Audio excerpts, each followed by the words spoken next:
പടച്ചോൻ നമ്മുടെ വശത്താണെന്ന് ഇപ്പൊ തെളിഞ്ഞില്ലേ? തമ്പുരാൻ ഉള്ളു തുറന്ന് വിളിച്ച മൂപ്പിലാൻ വിളി കേൾക്കും. ഇനി ആ കൊട്ടാരത്തിലെ കിരീടം ചെങ്കോലും കൂടി കിട്ടിയാൽ നമ്മുടെ പകരം കണ്ട ആരെ? നമ്മുടെ സുലൈമാൻകുട്ടി പഠിക്കുന്ന കോളേജിലെ കാന്റീൻ നടത്തുന്ന ദജ്ജാലിലെ അഗസ്റ്റിൻ നമ്മള് കണ്ടില്ല.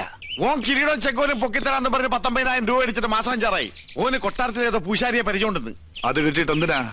തലയിൽ വെച്ച് നടക്കാനോ? ഗൾഫിലെ സുബൈറിന് വിറ്റ ലക്ഷങ്ങൾ ഉണ്ടാക്കാം. ഇതൊരു ബിസിനസ്സാ. ഈ കള്ളക്കളിയൊക്കെ നിർത്തിക്കോ. പോലീസ് അറിഞ്ഞാ പിടിച്ച് അകത്ത്. അതൊക്കെ സർക്കാരിന്റെ മുതല. ബാപ്പാ പോയ ആരെന്തായി? ജയിച്ചടാ മോനെ, കേസ് നമ്മൾ ജയിച്ചു. ആഫീസിൽ ഇരുന്നിട്ട് ഇരിക്കപ്പുറത്തില്ലാണ്ടായി. കൊച്ചപ്പ നിങ്ങൾ ചന്തലോട്ട് ചെല്ലി 4-5 കോഴി എന്ന് ഇറക്കണം. കോഴി എന്താണ് നമുക്ക് മുട്ടനാടിനെ പഠിക്കാം. ഇന്ന് കേസ് ജയിച്ച ദിവസമല്ലേ? അതെ. ഇന്ന് ആട്ടർച്ചി ബിരിയാണി കച്ചപ്പറും പപ്പടവും. വല്ലാത്ത പഹയന്മാരെ തൊള്ളൊരുത്തർ കൊയ്യ ഒരുത്തർ മുട്ടനാട്.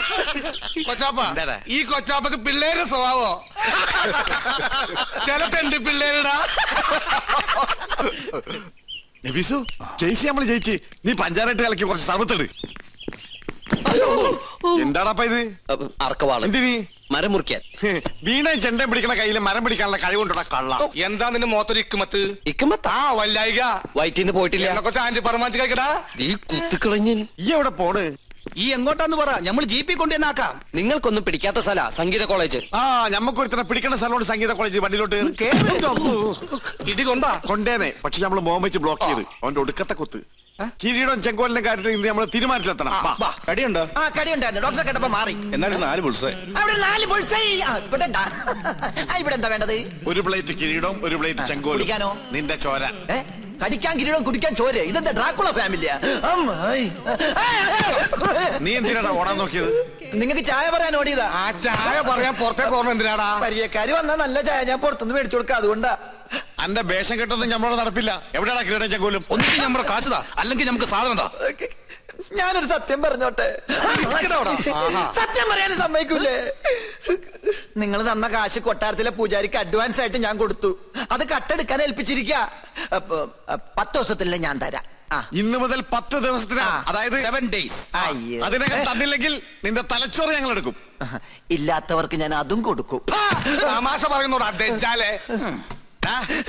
കൃത്യസമയത്ത് കിരീടം ചെങ്കോലും തന്നില്ലെങ്കിൽ നിന്റെ കുടലെ ഞങ്ങൾ എടുത്ത് പോട്ടിക്കറി വെച്ച് പട്ടിക്കിട്ട് കൊടുക്കും.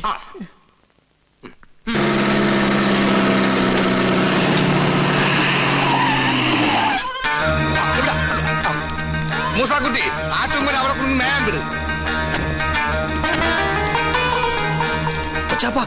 അത് നോക്ക്. ഇതെന്താ തീയും പോയും കാണുന്നുണ്ടല്ലോ? വീടിന്റെ മുമ്പിലാണ് അടുക്കള. ചിലപ്പോ ഞമ്മള് വരുന്ന അറിഞ്ഞിട്ട് ബിരിയാണി വെക്കായിരിക്കും. എന്നിട്ട് ബിരിയാണി ചെമ്പ് കാണില്ലല്ലോ. നെയ്യുടെ മണമുണ്ട്. ഓം ശ്രീ മാതൈ സ്വാഹ. ഓം ശ്രീ മഹാരാജ്ഞേ കോഴി സംഭൂതൈ സ്വാഹ. അങ്ങോട്ട് ചെല്ലാൻ. ഓം ദേവകാൽ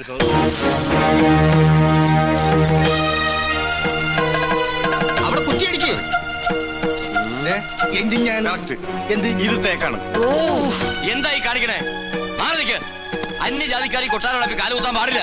ഇവിടെ ഒരു പുണ്യകർമ്മം നടന്നുകൊണ്ടിരിക്കുക. കോടതി വിധി പ്രകാരം ഞങ്ങളുടെ മാളത്താത്ത കിട്ടിയ സ്ഥലത്ത് കാലുകുത്താൻ ആരുടെ സമ്മതം ആവശ്യമില്ല. അളന്ന് തിരിക്കാനായിട്ടാണ് ഞങ്ങൾ വന്നത്. അളന്ന് മുറിക്കലും കുടിയേറലും ഒക്കെ യാഗം കഴിഞ്ഞിട്ട് മതി, അല്ലാതെ സമ്മതിക്കില്ല. കോടതി ഉത്തരവാണ്. വെറുതെ തടസ്സം നിന്ന് അകത്ത് പോകണ്ട. ഈ അളക്കടാ. ഇവരെ പിടിച്ച് പുറത്താക്കടാ. വേണ്ട ശ്രീകണ്ഠ, അവര് വിധി നടപ്പാക്കിക്കോട്ടെ. വരിക.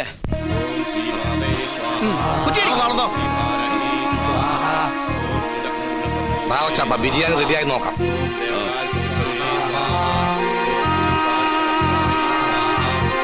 ഒന്ന് യൂറിൻ പാസ് ചെയ്തിട്ട് വരാം.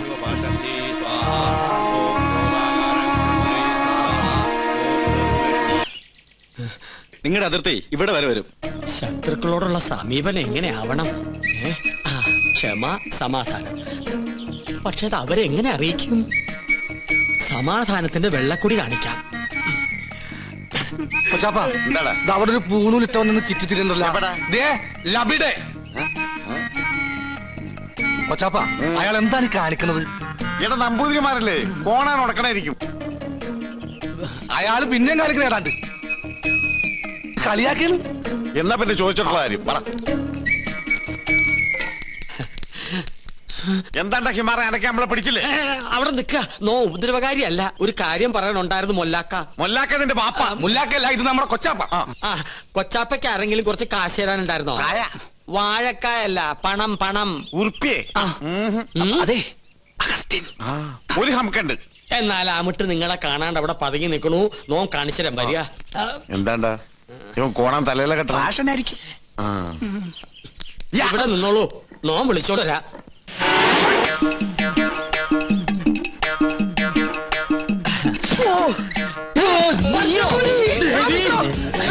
എങ്ങനെ ഇവിടെ വന്നു?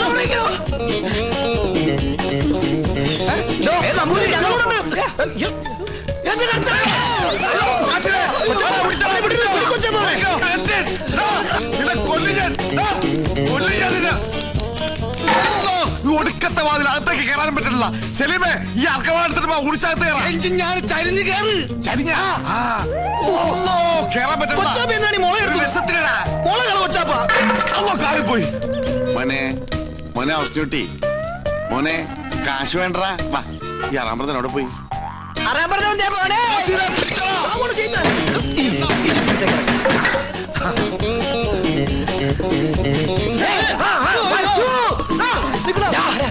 എവിടെ പോവാ?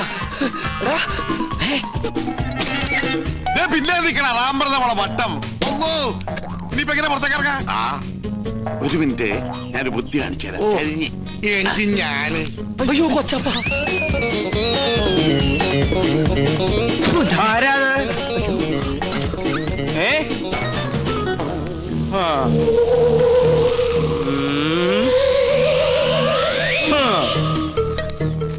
എന്റെ കർത്താവേ. വേണ്ട.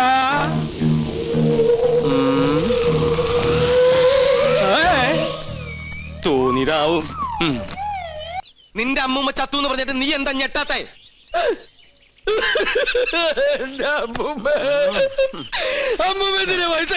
അതിന് നീ എന്തിനാ ഇത്രയും വലിയ ഞെട്ടി ഞെട്ടി കരയണേ?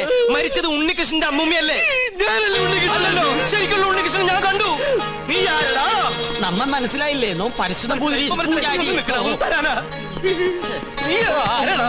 കാസിനെ ഞാൻ ചെക്കനെ ശ്രദ്ധിക്കാം. ഒന്ന് പോവാ ചാപ്പ. അതിനല്ലടാ ഹംകെ, നമ്മുടെ സുലൈമാനെ പോലില്ലേ? നിന്നെ കൊണ്ട് ഞാൻ പറയിപ്പിക്കും. കൊച്ചാപ്പ, അത് സുലൈമാൻ തന്നെ. ഓനെന്താ കുട്ടിച്ചാത്തിന്റെ ഡ്രസ് ഇട്ടിരിക്കണേ? നീ അത്രയ്ക്കായോ? നിന്നെ ഞാൻ ശരിയാക്കി തരാം. ഇവരിലെങ്ങോട്ട് പോണേ?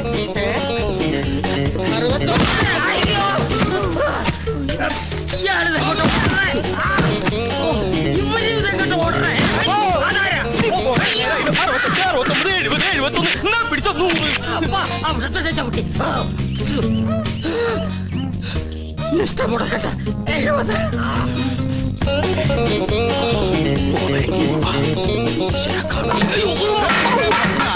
പിടിച്ച മോള.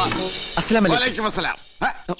നീ എന്താ പട്ടം കൊടുത്തോണ്ട് നിൽക്കണേ? അല്ല, ഞാനത് എന്താ എന്താണെന്ന് പറയടാ. ഞാൻ പറയാം. വാ. എന്താടാ ഞാൻ ഈ കോലം കിട്ടിയത് എന്തിനാന്നറിയോ? എന്തിനീ? ഔട്ട് ഹൗസും കുറച്ച് പറമ്പും കിട്ടിയെന്ന് സന്തോഷിച്ചിരിക്കും. നമ്മള് താമസം തുടങ്ങി അവിടെ. ആയിക്കോ, പക്ഷെ ഒക്കെ പോവാൻ പോവാ. അവര് സുപ്രീം കോടതിയില് അപ്പീൽ കൊടുത്തിരിക്ക. പക്ഷെ ഞാൻ വിടുവോ? വിവരം അറിഞ്ഞ ഉടനെ വേഷം മാറി ഞാൻ ഈ കൊട്ടാരത്തിനുള്ളിൽ കയറി പറ്റി. എന്തിനാന്നറിയോ? ചാരപ്പണി നടത്താൻ. ഇടാ കൊട്ടാരത്തിൽ ചാരം പാരാൻ പേർ ആരുമില്ലേ? ഓ, ആ ചാരന്മാരിലല്ല, രഹസ്യം ചോർത്തൽ, സ്പൈ വർക്ക്. ഓ, അങ്ങനെ ഹിന്ദി പറയണേ. ലോ പോയിന്റ്സ് കണ്ടുപിടിക്കാൻ ഞാൻ അതെല്ലാം ചോർത്തി തരും. അത് നമ്മുടെ വക്കീലിന്റെ അടുത്ത് ആപ്പാപ്പ നിങ്ങൾ എത്തിക്കണം. എങ്കിൽ നമുക്ക് ഈ കൊട്ടാരം കൂടി കൈക്കലാക്കാം. എല്ലാം എന്റെ ബാപ്പയുടെ പ്രതികാരത്തിന് വേണ്ടിയാ. എടാ സുലൈമാനെ, നീയാണ് എന്റെ സുലൈമാൻ. നിന്റെ ബാപ്പ ചോദിച്ചാലേ ഈ ബുദ്ധിയൊക്കെ കൊച്ചാപ്പ പറഞ്ഞെന്നു പറയണം. അത് ഞാൻ ഏറ്റു കൊച്ചാപ്പ. എന്നാ ഇനി സമയം കളയാതെ ചോദിക്കും. ഓക്കെ കൊച്ചാപ്പ. തൽക്കാലം നമ്മൾ തമ്മിലുള്ള ബന്ധം ഇവിടെ ആരും അറിയരുത്. ആരും? ബാപ്പ പോലും. ശരി. അസ്സലാമു അലൈക്കും. വലൈക്കും അസ്സലാം. ഓ പഠിച്ചോനെ കാത്തു. മാഷിന്റെ മോളും വരുമോനും മന്നുണ്ട്. ഒരു കുടുംബകലാപം ഉണ്ടാകുന്നതിന് മുമ്പ് ഞാൻ അങ്ങോട്ട് മാറിയേക്കാം.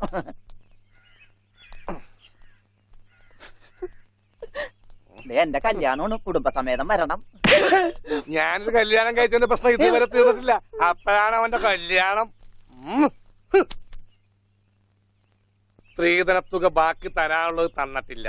എന്നാ പിന്നെ മാസാമാസം അതിന് ഇൻട്രസ്റ്റ് തരാന്ന് പറഞ്ഞിട്ട് അത് തന്നിട്ടില്ല. സ്ത്രീധനം തരാനോ ഇൻട്രസ്റ്റ് ഇല്ല. അതിന്റെ ഇൻട്രസ്റ്റ് തരാനുള്ള ഇൻട്രസ്റ്റ് നിങ്ങൾക്ക് ഇല്ലെങ്കിൽ പിന്നെ അവളുടെ കൂടെ ജീവിക്കാൻ എനിക്ക് എന്താണ് ഇൻട്രസ്റ്റ്? ഓമനക്കുട്ട തൽക്കാലം നീ അകത്തേക്ക് ചെല്ലേ. ഞാൻ അകത്തേക്ക് ചെല്ലാൻ നല്ല കാര്യമായി. എനിക്ക് അവകാശമില്ലാത്ത വീട്ടിൽ ഞാൻ കാല് കുത്തില്ല. എന്തേ പോവണ തീർന്നിട്ടില്ല. ഡോണ്ടു എന്റെ പടവും വെച്ചൊരു പരസ്യം കൊടുക്കേണ്ടി വരും, കാണാനില്ലാന്നും പറഞ്ഞുകൊണ്ട്. അതെന്താ താനും കാണാനില്ലാണ്ടാവാൻ പോവാണോ? ഞാൻ കാണാനില്ലാണ്ടായിക്കോട്ടെ, എന്നാലും ഞാൻ അടുത്ത മാസം വരും. എനിക്ക് തരാനുള്ള സ്ത്രീധന തുക തന്നു തീർക്കണം. എന്റെ ഓമനക്കുട്ട നിനക്ക് വാരി കോരി തന്നാ കൊള്ളാന്നുണ്ട്, പക്ഷെ എന്റെ ഒന്നുമില്ല. അതെ, തീർന്ന് അവസാനം ഈ വീടും പറമ്പ് മാത്രമായി. അതെ അതെ, അതാണെങ്കിൽ ഉണ്ണിയുടെ പേരിലും നിയമം എനിക്കറിയാം. ഒരാളെ കാണാതായി 7 വർഷം കഴിഞ്ഞാൽ മരിച്ചതായി കണക്കാക്കപ്പെടും.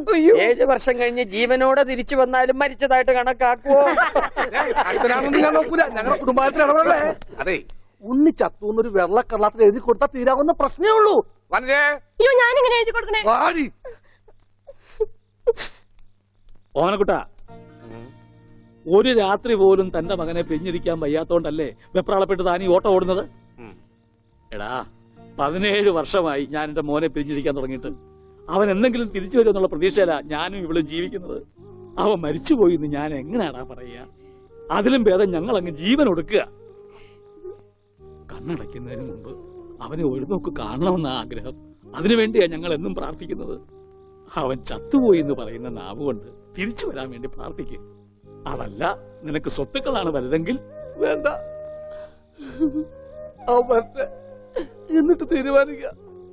അവനിനി എന്നാണാവോ വരുന്നത്. എന്നാലും കാശ് ചോദിച്ചു വന്ന എന്നെ കരയിപ്പിച്ചു വിട്ടത് ശരിയായില്ല. മാഷന്റെ സെന്റിമെന്റ്സ് കയറിയാ പിടിച്ച വളരെ. ഇതിനൊരു സിബ് പിടിപ്പിച്ചിട്ട് വരാം. വേഗം വരണം. മുട്ടാതെ. കൃഷ്ണൻകുട്ടിയെ, ഇതിന്റെ കൈ ഒന്ന് തുന്നിയ വേഗം. എന്ത് പറ്റി? അതിർത്തി തർക്കം. ഞാൻ എന്റെ തറവാട്ടിലെ അവകാശം ചെന്നേ പിടിയായി വലിയായി ഒടുവിൽ ഇങ്ങനെയൊക്കെ. അയ്യോ, അത് തീർന്നില്ലേ? എവിടെ തീരാൻ? ഇതാണ് ഞങ്ങളുടെ മൊത്തം പറമ്പ്. 48 സെന്റ് ചില്ലുവാനം. ചില്ലാനം ചില്ലുവാനം വെച്ചാൽ 6 ലിങ്സ് വരും. ഇതാണ് കിഴക്കേ അതിരി, നമ്മുടെ ബാലഞ്ചന്റെ വീടിന്റെ. അതെ, അതിലേ ഒരു 20 സെന്റ് സ്ഥലം. ഇങ്ങനെ അമ്മനെ പറ്റി ചേട്ടന്മാരെ എഴുതി വാങ്ങിച്ചു. വില്ലന്മാരെ. പിന്നെ ഈ കാണുന്ന 16 സെന്റ് സ്ഥലം അച്ഛന്റെ 16 നടത്താൻ വിറ്റ് തുളച്ചി. പിന്നെ ഈ 18 സെന്റ് സ്ഥലം മൂത്ത പെങ്ങളുടെ കല്യാണത്തിന് അമ്മയെ മുറിച്ചു വെച്ചു. അത് പെങ്ങളുടെ കല്യാണത്തിനല്ലേടോ? അവിടെ എഴുതേ, അത് കേസിൽ കിടന്ന പറമ്പാണ്. അതെ, ഇനി ഞാനും 2 പെങ്ങന്മാരുണ്ടേ. പെങ്ങന്മാർ ഇനിയുണ്ടോ? തന്റെ പെങ്ങന്മാരെന്താണ് പറമ്പ് നിറഞ്ഞു നിൽക്കണ? അവർക്കുള്ള വീതം പെങ്ങന്മാർക്കുള്ളത് അതവിടെ ഇരിക്കട്ടെ. പിന്നെ എനിക്കുള്ളതാണ് 8 സെന്റ്. അപ്പൊ ഒരു 6 ലിങ്സ് കാണും. 6 ലിങ്സ് വഴിക്ക് പോയില്ലേ? ഓ, വഴി അത് മാറ്റി. ബാക്കി 8 സെന്റിൽ തനിക്കൊരു വീട് വെച്ചൂടെ? എങ്ങനെ വീട് വെക്കാൻ? എന്താ എന്തേത്? കുളം 6 സെന്റ് കുളം അല്ലേ? അയ്യോ, കുളമാണെങ്കിൽ പിന്നെ അവിടെ എങ്ങനെയാ വീട് വെക്കുന്നത്? കുളത്തിൽ എങ്ങനെ വീട് വെക്കുന്നു ഞാൻ ചോദിച്ചതിനെ ചേട്ടന്മാരുടെ തല്ലി ആവശ്യത്തേക്ക്. 5 സെന്റ് വഴി ഇത് ചില്ലുവാനും. അതൊക്കെ വീട് എന്റെ അളിയൻ വന്നെന്ന് കേട്ട് അതാ ഞാൻ ധൃതി പിടിച്ചിട്ട് പോകുന്നത്. നീ കണ്ട കൃഷ്ണൻകുട്ടി? എങ്ങനെ വില ഗതിയും പിടിച്ചാണ് വന്നേക്കണത്? പിന്നെ വലിയ നിലയിലല്ലേ? എന്താ ബിസിനസ്? എക്സ്പോർട്ടിങ്. മുണ്ടില്ലേ, മുണ്ട്, അതിന്റെ എക്സ്പോർട്ടിങ്. കല്യാണ ചെറുക്കം മുതൽ പ്രായമായ അപ്പന്മാർക്ക് വരെ മുണ്ട് എക്സ്പോർട്ട് ചെയ്യും. ദൈവമേ, എക്സ്പോർട്ടിംഗ് ആണ്. അപ്പ ഇമ്പോർട്ടിംഗും കാണും. വേഗം ചെല്ലി, ഇല്ലെങ്കിൽ ഇമ്പോർട്ടിംഗ് നടക്കും. അപ്പൊ ശരി എന്നാൽ വനജേ, വണ്ടി വിട്ടേ. ഒരാളെ ഒരു അപകടത്തിലേക്ക് പറഞ്ഞുവിടുമ്പോ എന്തൊരു മനസമാധാനം എന്നറിയാമോ? ഈ അതിർത്തി തർക്കം വന്നാലുള്ള കുഴപ്പമിതാ. ഈ കുളത്തിൽ എങ്ങനെ വീട് വെക്കണത്? ദൈവമേ, പോലീസുകാരന്റെ തുണിയിലാണോ വീതം വെച്ച് കളിച്ചത്? ഉണ്ണിക്കുട്ടാ, അളിയാ, മോനെ ഉണ്ണിക്കുട്ടാ, എക്സ്പോർട്ട് അളിയാ, എന്റെ ചേച്ചി വന്നടാ. അളിയോ, താനാരാ? അളിയൻ. അളിയോ, താനാരാ വിളിക്കണേ? അളിയനെ. അളിയോ, അപ്പൊ താൻ തന്നെ തന്നെയാണ് അളിയാന്ന് അകത്തേക്ക് നോക്കി വിളിക്കണത്? നീ എന്താ ഇതാ നമ്മുടെ ഉണ്ണി. അളിയാ, ഇതായിരുന്നു എന്റെ അളിയൻ. എന്റെ പൊന്നളിയാ, കണ്ണിൽ അന്വേഷിച്ച് കാത്തിരിക്കായിരുന്നു അളിയാ. തിരിയിട്ട് കത്തിക്കാരില്ല. ഈ അളിയന്റെ തമാശ. അളിയാ, നമുക്ക് ഒരുപാട് കാര്യങ്ങൾ സംസാരിക്കാനുണ്ട്. കാഷിനെ പറ്റിയുള്ള ടോക്ക്, കാഷ്വൽ ടോക്ക്. ഇത് എനിക്കും കൂടി അവകാശപ്പെട്ടതാണ്. എന്റെ അളിയൻ, എന്റെ സ്വന്തം അളിയൻ. ബാലിയ, നമുക്ക് അകത്ത് പോയി സംസാരിക്കാം. അല്ലെങ്കിൽ വേണ്ട, ഇവിടെ നിന്ന് സംസാരിച്ചാൽ ശരിയാവില്ല. നമുക്ക് പുറത്തുപോയി സംസാരിക്കാം. ഇവിടെ ഒന്ന് ചുറ്റിക്കറങ്ങാം. പോരെ? അപ്പൊ എന്നെ ചുറ്റിക്കാൻ കൊണ്ടുപോവാണ് ഈ അളിയന്റെ ഒരു തമാശ. ഓടാ ഓ അളിയൻ ആണോ ആ, വേണ്ട വേണ്ട ചുറ്റിക്കൊന്നും വേണ്ട. അതൊക്കെ വേണം. ആളിയോടെ നിക്ക്, ഞാൻ ഈ പാന്റ് മാറ്റിയിട്ട് ഒരു മുണ്ടെടുത്തോണ്ട് ഇപ്പൊ വരാം. വേണ്ട മുണ്ടെടുക്കണ്ട. എന്താ ഇത്, എനിക്കൊരു മുണ്ടെടുക്കാനുള്ള അവകാശം പോലെ ഈ വീട്ടിലില്ലേ? ആളിയോട് നിക്ക്, ഞാനിപ്പോ വരാം. വനജേ ഒരു മുണ്ടെടുക്കൂ. ഓമനക്കുട്ട വേണ്ട, ഇവിടുത്തെ സാഹചര്യം നിനക്ക് അറിയാൻ വയ്യാത്തോട്ടാ. അളിയ ഞാൻ റെഡി, നമുക്ക് പോവാം. ഓമനക്കുട്ട നീ ഇത് എന്ത് ഭാവിച്ച? ഞങ്ങൾ അളിയനും ഒന്ന് കറങ്ങാൻ പോകുന്നു. തൽക്കാലം മാത്രം മനസ്സിലാക്കാൻ മതി. അളിയ നമുക്ക് ഇറങ്ങാം. പിടിക്ക്. ഈ കറങ്ങലല്ല, നമുക്ക് അവിടെയൊക്കെ പോയി ചുറ്റിക്കറങ്ങണ്ടേ? കള്ളൻ. ഡോണ്ടു ഡോണ്ടു. ഓമനക്കുട്ട വേണ്ട, ഞാൻ പറയുന്നു. ബിസിനസ്സിൽ നമ്മൾ ഓരോ അടിയും സൂക്ഷിച്ചു വെക്കണം. അയ്യോ ആരത്? ആരുമില്ല ആരുല്ലേ? ബാ. സ്വന്തം തന്ത വരെ പിന്നിന്ന് കുത്തു. ആരാ പെങ്ങളെ കിട്ടിയ സ്ത്രീ തന്നെ തുക തരുമോ അളിയ? വേണ്ട. വാളിയ നോക്കച്ച എന്തൊരു ചേർച്ച. ഒരമ്മ പെറ്റ ആളിയന്മാരാണെന്നേ പറയൂ. ഈശ്വര